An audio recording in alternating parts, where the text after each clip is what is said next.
Clara's training gleed over de toetsen van de verlaten piano terwijl haar stem door de legkamer van het verzorgingshuis galmde, waardoor zelfs de verpleegkundigen stopten naar de melodie te luisteren, die leek te komen uit een andere wereld, een lie dat ze 40 jaar had begraven, en dat nu uit haar ziel opbloeide als een zeldzame bloem na een eindeloze winter. Maar dat moest nog komen. Op dat moment zat Clara de Vries, 62 jaar oud, in de donkerste hoek van de recreatieruimte van verzorgingshuis de Zonnebloem, de andere oudere dames gadegeslagen, terwijl ze met gespeelde enthousiasme domino speelden. Het gerammel van de stenen op de tafel irriteerde haar enorm, net als alles in deze plek. Ze trok haar grijze sjaal strakker om haar magere schouders en zuchtte, het vertrouwde gewicht van de onzichtbaarheid voelend, dat haar al zo lang vergezelde. Mevrouw de Vries, waarom doet u niet met de anderen mee?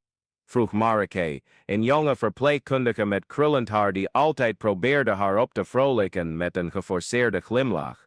Clara schudde alleen maar nee met haar hoofd en keek naar haar eigen gerimpelde handen. 40 jaar als schoonmaakster in kantoorpanden, tafels schoonmaken waar anderen belangrijke beslissingen namen, prullenbakken legen vol met verspilde dromen. 40 jaar behandeld als een meubelstuk, alsof ze deel uitmaakte van de inrichting. En nu aan het einde van haar leven, zat ze hier achtergelaten door verre familieleden, die haar bestaan als een ongemakkelijke last beschouwden. Ze houdt niet van interactie, mompelde Yvonne, de coördinator van het tehuis, terwijl ze langsliep met haar altijd bij de hand zijnde kladblok. Sommige ouderen zijn zo, afgesloten verbitterd, dat is normaal. De woorden sneed Clara als scherpe messen. Verbitterd, was dat wat ze geworden was? Of was dat wat ze altijd al was geweest, gewoon een onzichtbare vrouw die nooit voor iemand belangrijk was geweest? Ze stond langzaam op, haar gewrichten protesteerden, en liep naar haar kamer, een klein hokje dat ze deelde met mevrouw Jansen, een oudere dame die tegen zichzelf praatte en haar eigen naam vergat. Ze ging op de rand van het smalle bed zitten en opende de lade van het nachtkastje, helemaal achteraan. In een door de tijd vergeelde lap stof lag het enige object dat ze had meegebracht, een kleine handgeschreven partituur, met versleten randen en wat vage noten. Haar vingers trilden toen ze het aanraakte. Lullaby for Tomorrow stond bovenaan het blad geschreven in haar eigen handschrift van vroeger. De titel stond in het Engels, omdat ze toen droomde om voor de hele wereld te componeren, om haar muziek te laten horen op plaatsen die ze alleen kende via tijdschriften en televisieprogramma's. Ze sloot haar ogen en voor een moment was ze weer 22. Het conservatorium baadde in het gouden licht van de late namiddag. Clara paste nerveus haar donkerblauwe jurk aan die ze maanden had gespaard om te kopen, ademde diep in voordat ze de kamer binnenstapte, waar haar auditie voor de functie van pianiste bij het Stadsorkest zou plaatsvinden. Haar handen, toen klaar en behendig, trilden lichtjes van spanning en verwachting. Ze had Lullaby for Tomorrow speciaal voor dit moment gecomponeerd. De muziek was ontstaan tijdens een slapeloze nacht, toen het maanlicht door het raam van haar kleine appartement scheen, en ze voelde alsof alle verdriet en hoop van de wereld in muzikale noten konden worden vertaald. Het was een slaapliedje, maar ook een lofzang op de toekomst, een melodie die de melancholie omarmde, zonder zich erdoor te laten overwinnen. Clara de Vries, klonk een droge stem. Ze trad de sobere kamer binnen, waar 5 mannen in donkere pakken haar observeerden achter een lange tafel. De dirigent Robert de Wit, een man met een grijs snorretje en een eeuwig onverschillige uitdrukking, keek niet eens op van zijn papieren. U heeft 3 minuten, zei hij terwijl hij naar zijn polshorloge keek. Begin maar. Clara liep naar de zwarte vleugelpiano, die het middelpunt van de kamer innam. Haar handen vonden de toetsen alsof het oude vrienden waren, en de eerste noten van Lullaby for Tomorrow vulden de ruimte. De melodie begon zacht, bijna gefluisterd, als een intieme bekentenis, en groeide dan uit tot complexe lagen die het verhaal vertelden van een ziel die droomde, leed en hoopte. Gedurende die 3 minuten was Clara niet langer de dochter van de naaister, die in de buitenwijken woonde, noch de beursstudent die het conservatorium schoonmaakte in ruil voor lessen. Ze was pure muziek, pure emotie getransformeerd in geluid. Haar handen dansten over het toetsenbord met een precisie die onmogelijk leek, harmonieën creërend, die de lucht zelf deden wieberen van schoonheid. Toen de laatste noot in de stilte verdween, opende Clara haar ogen en zag ze 5 verstomde gezichten. Voor een moment geloofde ze dat ze het had gehaald. Interessant, zei de dirigent eindelijk. U heeft ongetwijfeld techniek.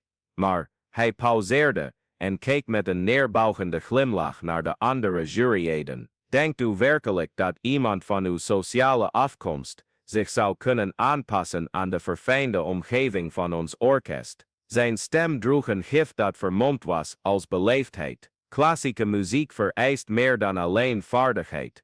Het vereist cultuur, klasse. Dat zijn dingen die je niet leert, die je met de paplepel ingegoten krijgt. Clara's wereld stortte op dat moment in, niet door de woorden zelf, maar door de manier waarop ze werden gezegd, met de vanzelfsprekendheid van iemand die beweert dat de lucht blauw is. Alsof haar sociale status een onuitwisbare stempel was die haar voor altijd ongeschikt maakte om te dromen. Wij danken u voor uw deelname, besloot een andere jurylid, terwijl hij al zijn papieren aan het ordenen was, alsof ze er niet meer was. Clara verliet die kamer als een ander persoon. De jonge vrouw die vol hoop en muziek binnenkwam, was gestorven in die minuten van vernederende stilte. In de weken daarna ruimde ze de piano op, vouwde ze de partituur van Lullaby for Tomorrow op en begroef ze die diep in een lade. Ze vond een baan als schoonmaakster, zichzelf wijsmakend dat ze op zijn minst op een of andere manier nuttig zou zijn. Mevrouw de Vries, gaat het wel goed met u?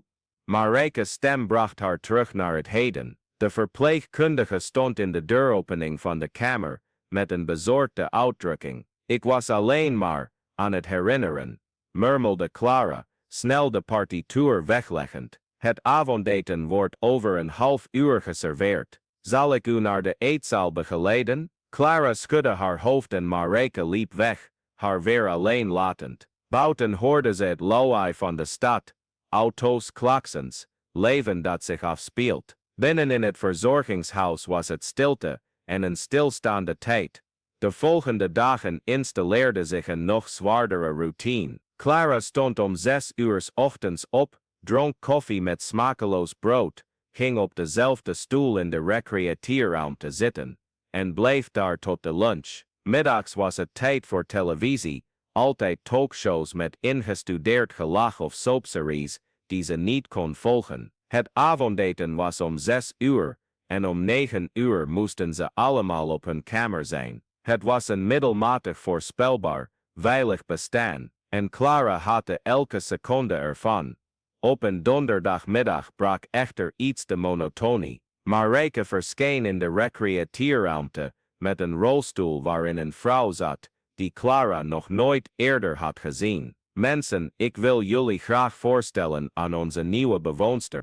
Mevrouw Hope kondigde de verpleegster aan met oprecht enthousiasme. Ze komt uit Amsterdam. Mevrouw Hope had volledig wit haar opgestoken in een elegante knot en droeg een gouden brilmontuur. Maar wat het meest opviel waren haar ogen, groen en intens, alsof ze belangrijke geheimen verborgen hielden. Ondanks de rolstoel straalde ze een waardigheid uit die de andere oudere dames in het tehuis kleiner deed lijken. Een genoegen jullie te ontmoeten, zei mevrouw Hope, met een melodieuze stem die een accent had van iemand die veel gereisd had. Ik hoop dat we het goed met elkaar kunnen vinden. Clara observeerde haar een paar minuten, geïntrigeerd. Er was iets anders aan die vrouw, een energie die niet paste bij de apathische sfeer van de plek. Mevrouw Hope speelde geen domino en keek geen televisie. In plaats daarvan bracht ze de middag door met het observeren van elk detail van de omgeving, alsof ze belangrijke informatie aan het catalogiseren was. De volgende dag tijdens het ontbijt kwam mevrouw Hope naar de tafel waar Clara altijd alleen zat. Mag ik hier zitten? Vroeg ze de rolstoel handig manoeuvrerend. Clara maakte een vaag gebaar van goedkeuring, zonder haar ogen van haar bord te halen. Ze was niet gewend aan gesprekken en wist niet goed hoe ze moest reageren. Weet je, zei mevrouw Hope, langzaam roerend in haar koffie. Er is iets interessants aan deze plek. De muren hebben een bijzondere akoestiek. Clara keek haar voor het eerst aan fronsend. Akoestiek? Ja, heb je wel eens gemerkt hoe de geluiden zich hier verspreiden? De manier waarop een gesprek in de gang doorgalmt tot in de recreatieruimte. Mevrouw Hope glimlachte geheimzinnig. Stel je voor dat iemand hier piano zou spelen. Het geluid zou zich door het hele gebouw verspreiden. Clara's hart sloeg een slag over. Ze had tegen niemand in het verzorgingshuis over muziek gesproken. Hoe wist die vreemdeling dat? Er is hier geen piano, zei Clara, probeerde haar stem neutraal te houden. Ach, maar die is er wel, antwoordde mevrouw Hope met een glinstering in haar ogen. In de kelder, een oude vleugelpiano, bedekt met stof. De medewerkers weten niet eens dat hij bestaat. Clara voelde een koude rilling over haar rug lopen. Hoe was het mogelijk dat een vrouw, die pas 2 dagen geleden was aangekomen, iets wist wat zij zelf niet wist? Hoe weet u? Ik verken, zei mevrouw Hope eenvoudig. Als je op veel plekken hebt gewoond, leer je de geheimen te ontdekken, die elke plek bewaart. Die nacht kon Clara niet slapen. Het beeld van een vergeten piano in de kelder verontrustte haar op een manier die ze niet kon verklaren. Om 2 uur 's nachts stond ze stilletjes op en liep ze door de donkere gangen van het verzorgingshuis. Ze kende dit soort nachtelijke wandelingen goed. Ze had tientallen jaren doorgebracht met het schoonmaken van lege gebouwen, door labyrinthen van gangen navigeren, die alleen verlicht werden door noodverlichting. Ze vond de kelderdeur ontgrendeld, alsof iemand hem voor haar klaar had gemaakt. Ze daalde de krakende houten traptreden af, alleen geleid door het zwakke licht dat van de hoge ramen kwam. En daar stond hij, een Steinway vleugelpiano, waarschijnlijk uit 1950's, bedekt met een stoffig laken. Met trillende handen haalde Clara het doek weg. Het instrument was in perfecte staat, alsof iemand er stiekem voor zorgde. Ze drukte op een toets, en zuivere en heldere tse klonk door de ruimte. Het was alsof ze een verloren liefde herontdekte. Ze ging op de bank zitten, en zonder na te denken, vonden haar handen de eerste noten van Lullaby for Tomorrow. De melodie stroomde er vanzelf uit, alsof de 40 jaar stilte slechts een slechte droom waren. Haar techniek was roestig, natuurlijk, maar de muziek was er nog steeds, onaangetast door de tijd. Ik wist het wel, zei een zachte stem achter haar. Clara draaide zich om, geschrokken. Mevrouw Hope stond onderaan de trap, leunend op haar rolstoel, glimlachend. Hoe bent u hier gekomen? Vroeg Clara, haar hart nog steeds bonzend. Dezelfde service lift, die u ook had kunnen gebruiken, antwoordde mevrouw Hope, naderbij komend. Maar u koos voor de trap.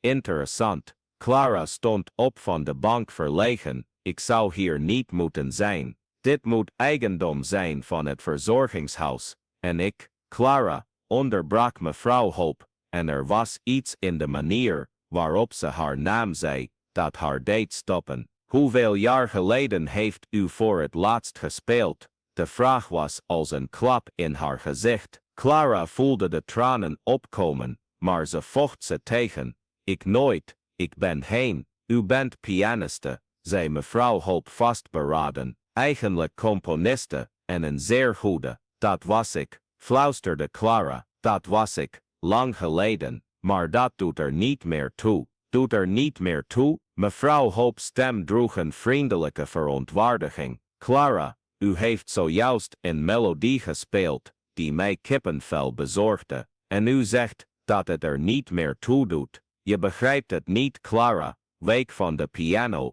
alsof die haar kon verbranden. Ik heb het geprobeerd. Toen ik jong was, heb ik het echt geprobeerd. Maar ze zeiden dat mensen, zoals ik, daar niet voor geschikt waren. Dat muziek is voor wie met een houten lepel in de mond geboren wordt, niet voor wie met vuile handen ter wereld komt. Mevrouw Hope zweeg lang, bestudeerde Clara's gezicht. En je geloofde hen, wat had ik anders kunnen doen? Clara's stem brak, ik was een niemand, dochter van een naaister, en beursstudenten, ze hadden gelijk. Ze waren bang, corrigeerde mevrouw Hoop, bang dat iemand als jij zou bewijzen dat talent niet te koop is, dat genialiteit niet erfelijk is, dat echte muziek uit de ziel komt, niet uit de achternaam. Clara droogde haar ogen met de mouw van haar trouw. Het heeft geen zin meer, ik ben oud vergeten, mijn handen gehoorzamen, niet eens meer goed. Je handen hebben zojuist een perfecte melodie gespeeld,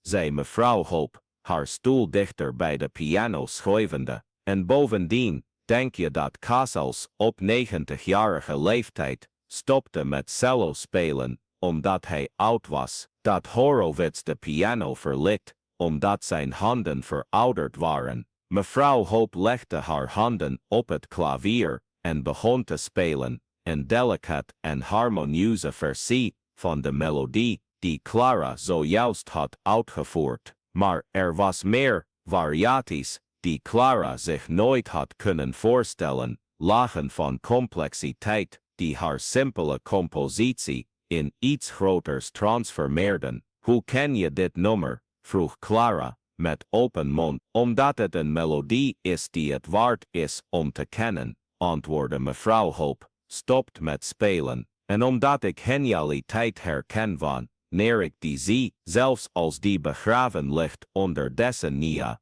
van zelfverachting. Die avond keerde Clara in sok terug naar haar kamer. Ze ging in bed liggen, maar de slaap kwam niet. In plaats daarvan begonnen melodieën in haar hoofd op te wellen, variaties op lullaby, voor tomorrow, harmonisaties die ze nooit had overwogen, ritmes die pulseerden als een herontdekt hart. De volgende ochtend zocht ze mevrouw Hoop op tijdens het ontbijt. Bent u muzikus? Vroeg ze zonder omhaal. Ik ben 50 jaar lang muzieklerares geweest, antwoordde mevrouw Hoop, boter op haar brood smerend. Ik heb les gegeven aan kinderen in conservatoria tot professionele muzikanten. Ik heb veel talent zien verloren gaan door angst. En waarom bent u hier? Mevrouw Hoop glimlachte verdrietig. Omdat ik alleen ben verouderd, Clara. Ik heb mijn hele leven gewijd aan de muziek van anderen en ben vergeten om mijn eigen leven te leven. Toen ik niet langer kon lesgeven,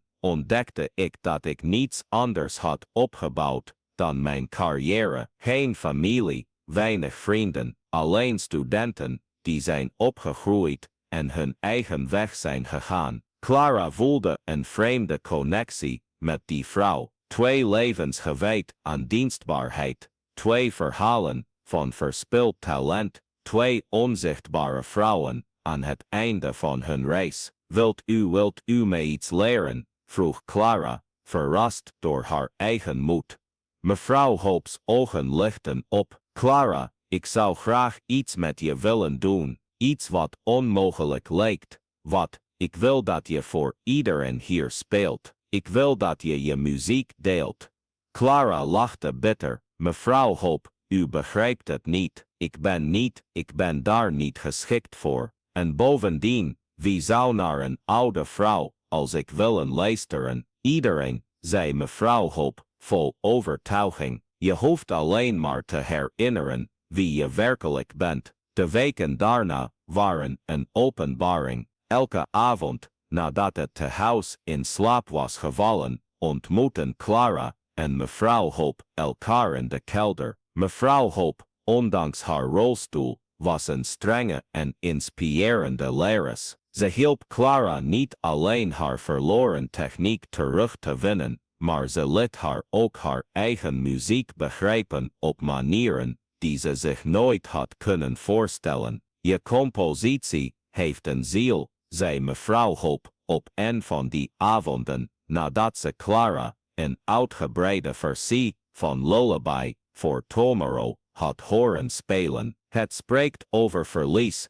maar ook over hoop, over strijd, maar ook over vrede. Het is zeldzaam om zoiets te vinden. Ik heb het gecomponeerd in een erg verwarrende periode van mijn leven, bekende Clara, het was alsof ik een brief aan mezelf in de toekomst schreef. En hier zijn, in de toekomst, zei mevrouw Hope, met een glimlach. Misschien is het tijd om die brief te lezen. Clara voelde zich als herboren, haar handen, voorheen pijnlijk en aarzelend, herwonnen hun behendigheid en expressie, haar houding verbeterde, haar ogen straalden weer, zelfs haar manier van lopen door de gangen van het tehuis veranderde. Ze was niet langer de onzichtbare oude vrouw die zich in hoeken verschoolde, maar een vrouw die muziek in zich droeg. Marijke was de eerste die de transformatie opmerkte. Mevrouw Clara, u bent anders, merkte de verpleegster op tijdens een van de maaltijden, meer levendig. Soms hoef je je alleen maar te herinneren wie je bent, antwoordde Clara, zichzelf verrassend met de vastberadenheid in haar stem, maar niet alles verliep soepel. Yvonne, de coördinator, begon de nachtelijke oudjes te wantrouwen. Clara merkte haar onderzoekende blikken op en wist dat het slechts een kwestie van tijd was voordat ze ontdekt zou worden. Het schuldgevoel verteerde haar, ze brak regels, loog, gedroeg zich als een rebelse tiener op 62-jarige leeftijd. Mevrouw Hope, zei ze op een avond, terwijl ze een bijzonder moeilijke passage oefende, ik denk dat we hiermee moeten stoppen. Waarom? Vroeg mevrouw Hope, die aantekeningen op een partituur aan het corrigeren was. Omdat ik mezelf voor de gek houd. Ik doe alsof ik iets ben wat ik niet meer ben, en als ze het ontdekken, zullen ze denken dat we gek zijn. Mevrouw Hope stopte met wat ze aan het doen was en keek haar aan. Clara, wil je weten wat het verschil is tussen mensen zoals wij en mensen zoals die juryleden die je 40 jaar geleden vernederden? Clara knikte. Ze geloven dat ze de muziek verdienen, alleen al door te bestaan. Wij vinden dat we moeten bewijzen dat we het verdienen om te dromen. Mevrouw Hope pakte Clara's hand vast. Maar muziek is geen privilege van klasse lieverd. Het is een mensenrecht en talent veroudert niet. Het wordt alleen maar dieper. Maar wat als ik speel voor mensen en ze het niet leuk vinden? Wat als ik iedereen teleurstel? En wat als je speelt en het leven van iemand verandert? Antwoordde mevrouw Hope. En wat als jouw muziek precies is wat iemand vandaag nodig had om te horen? Toen besefte Clara dat haar transformatie niet alleen persoonlijk was. De afgelopen weken had ze subtiele veranderingen in het tehuis opgemerkt. Mevrouw Jansen, die altijd tegen zichzelf praatte, begon zachtjes te neurien tijdens de maaltijden. De heer Jochem, een voormalige arbeider die zelden sprak, vroeg of ze oude muziek kende. Het was alsof de energie van de plek zelf aan het veranderen was, alsof mensen voelden dat er iets anders aan de hand was. En als dacht Clara, en als ik het echt probeer. Het tehuis organiseerde een klein feestje ter eer van de oprichting. 25 jaar zorg voor ouderen. Familieleden zouden komen, lokale autoriteiten, zelfs een raadslid die een toespraak zou houden over de zorg voor ouderen. We krijgen lefmuziek, kondigde Yvonne aan tijdens een vergadering met de bewoners. Ik heb een klein ensemble ingehuurd dat instrumentale muziek zal spelen om een aangename sfeer te creëren. Clara voelde haar maag samentrekken. Instrumentale muziek, waarschijnlijk die banale arrangementen van bekende standaards, gespeeld zonder ziel door muzikanten die het alleen voor het geld deden. Die avond, in de kelder, luchtte ze haar hart bij mevrouw Hope. 40 jaar kantoren schoonmaken, en nu ga ik mijn laatste jaren doorbrengen met het luisteren naar muziek op een feestje in een verzorgingstehuis. Dat is wat er van mijn leven over is. Mevrouw Hope zweeg even en zei toen, Clara, wat als ik je vertelde dat de piano in de hoofdzaal perfect werkt, hoe weet je dat?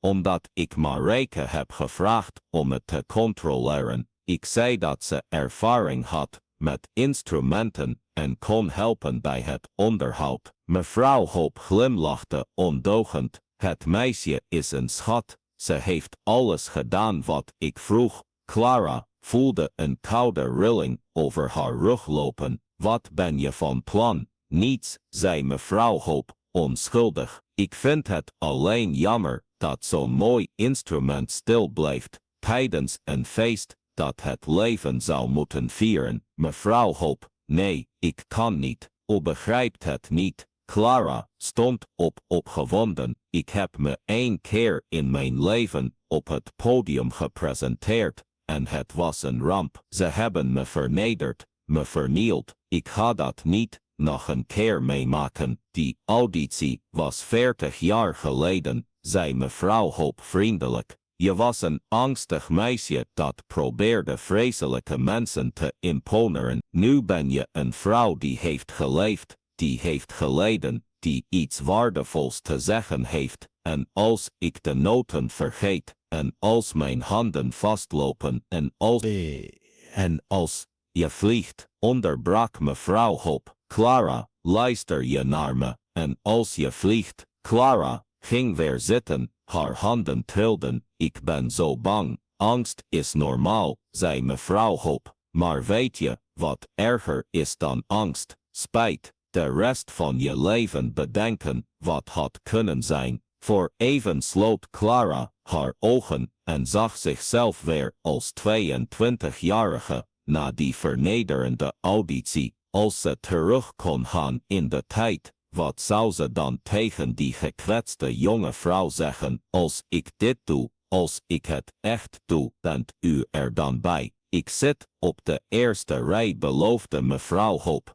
Het verjaardagsfeest van het tehuis stond gepland voor zaterdagmiddag. De hele week leefde Clara in een constante staat van angst, afgewisseld door momenten van vastberadenheid en paniekaanvallen. Ze oefende lullaby voor Tomorrow honderden keren en breidde de originele compositie uit met de variaties die mevrouw Hoop had voorgesteld. De muziek duurde nu bijna 8 minuten en vertelde een compleet verhaal, van de initiële melancholie tot een hoopvolle afsluiting die alle harten verwarmde. Op de ochtend van de grote dag was ze bijna afgehaakt. Ze werd wakker met pijnlijke handen en een hoofd vol angst. Mevrouw Hoop, ik kan het niet, zei ze tijdens het ontbijt. Mijn hele lichaam trilt. Perfect, antwoordde haar vriendin kalm. De beste muzikanten zijn altijd zenuwachtig voor een optreden. Het betekent dat je het belangrijk vindt.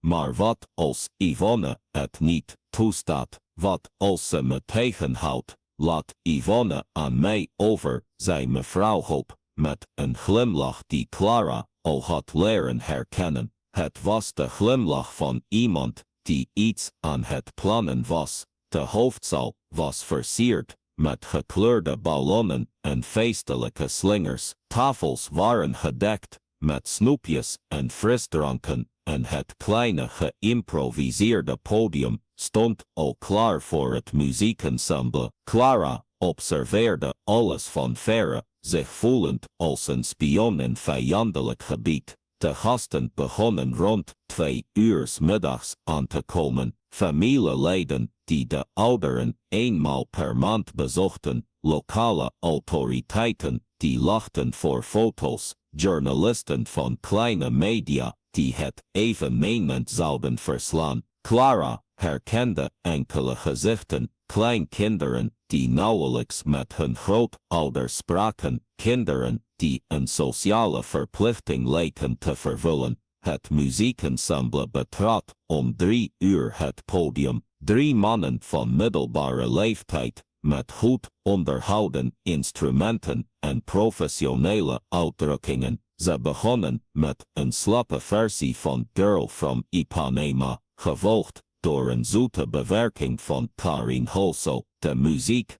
vulde de ruimte als een geluidsachtergrond, aanwezig, maar zonder ziel. Clara voelde haar oude woede herleven, daar was de muziek, behandeld als wegwerpvermaak, als achtergrondgeluid voor banale gesprekken over het weer en de gezondheid. Niemand luisterde echt, niemand werd geraakt door die klanken. Toen besefte ze dat mevrouw Hoop verdwenen was. 10 minuten later kwam Yvonne het podium op en onderbrak de muzikanten. Mensen, ik heb een kleine verrassing, zei ze in de microfoon, met een wat geforceerde glimlach. Een van onze bewoonsters, mevrouw Hoop, kwam vanochtend bij me met een heel bijzonder voorstel. Ze vertelde me dat we een getalenteerde pianiste onder ons hebben en vroeg toestemming om vandaag een optreden te geven. Clara voelde haar bloed stolen. Aan de andere kant van de zaal zag ze mevrouw Hoop discreet zwaaien met die ondeugende glimlach op haar gezicht. Mevrouw Clara de Vries, vervolgde Yvonne, haar zoekend in de menigte, zou u ons willen verrassen met een muziekstuk.